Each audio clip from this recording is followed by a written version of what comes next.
Merci beaucoup. Je crois que tout a été dit, excellemment dit. 3 mots. Conscience, communication, force du droit. Notre conscience est intacte. Parce que nous sommes les héritiers du génocide. Je l'ai déjà dit, notre mémoire et notre sang qui coule dans nos veines. Nous avons le souvenir du récit de nos grands-parents. J'ai gardé intact le souvenir de mon grand-père qui m'a raconté le génocide. Mais j'ai l'impression que son récit, aujourd'hui, je le lis sur les réseaux sociaux en voyant l'innommable. Nous vivons une époque d'inversion des valeurs. La Commission européenne se fourvoie, on méprise ses propres valeurs. L'Europe est la plus belle idée. Mais il faut révisionner cette idée au regard de ce qui se passe actuellement, au regard des atrocités commises en Artsakh. C'est un génocide. Alors, conscience, communication. J'ai aperçu Jean-Christophe Buisson, qui fait un travail fantastique sur les réseaux sociaux. Mais quel travail! La question arménienne existe par la communication. Nous devons relayer les vidéos les plus atroces des soldats azerbaïdjanais. Que ces soldats filment eux-mêmes et mettent en scène. On nous parle de décapitation d'enfants, on nous parle de viol d'enfants et de récompenses. Est-ce possible?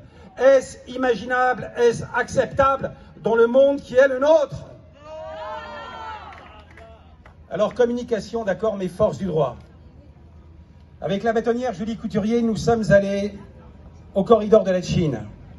Avec une trentaine d'avocats français et arméniens, 2 bâtonniers et le défenseur des droits arméniens qui est à Yerevan.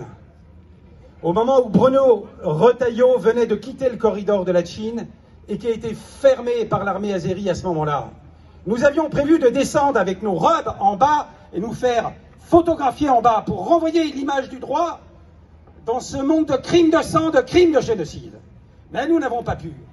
Alors nous avons fait ce que nous avons pu. Et pourquoi être allé là-bas pour des avocats, des hommes du droit, des femmes de droit se rendent sur place? Et parce que nous avons tout simplement organisé une reconstitution comme en matière criminelle, en matière de crimes de sang. Alors quelle est la solution? Nous l'avons, la solution. Elle existe et elle sera mise en place. Alors la solution, elle est la suivante. Une seconde. La solution, elle est la suivante. Le droit positif français. Le droit français permet, lorsqu'un crime est commis au préjudice d'une personne de nationalité française et qui aurait la double nationalité arménienne, eh bien de retenir une compétence des tribunaux français, du pôle crime contre l'humanité du tribunal judiciaire de Paris, et qui est animé notamment par le procureur Jean-François Ricard. Il nous faut cette démonstration-là. Il nous faut des victimes qui reviennent d'Artsakh, qui soient aussi de nationalité française, pour pouvoir saisir la justice française. Et je vous garantis que nous œuvrerons pour que cette justice soit efficace, car nous serons aux manettes, avec notamment la FAJA, l'Association française des avocats et juristes arméniens, dont le président Jean-Vasken Alianakian est ici présent, et qui organise le 19 octobre à la Maison du Barreau un colloque juridique sur ces questions-là, la force du droit. Alors c'est pas terminé. Pourquoi faut-il agir en France? Parce que la Cour pénale internationale est incompétente pour connaître du crime de génocide. Luis Moreno Ocampo, l'ancien procureur de la Cour pénale internationale, nous dit que c'est un crime de génocide. Il a déposé un rapport en ce sens, et il a raison bien sûr, mais il nous rappelle que la Cour pénale internationale n'est compétente que pour autant que l'Arménie d'un côté ou l'Azerbaïdjan ait ratifié son statut. Et ce n'est pas le cas. Et là c'est compliqué. C'est-à-dire que le droit international, que l'on survalorise, ne sert pas la cause des Arméniens.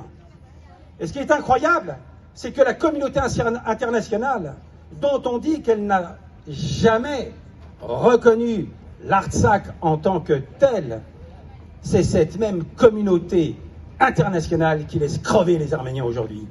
Croyez-vous que nous allons nous laisser faire? Alors la réponse, c'est la force du droit, mais pas seulement. Pas seulement. Elle est dans notre conscience éveillée. Et l'histoire nous dira plus tard Si la force du droit n'est plus une force, il existe d'autres forces. Merci de m'avoir écouté.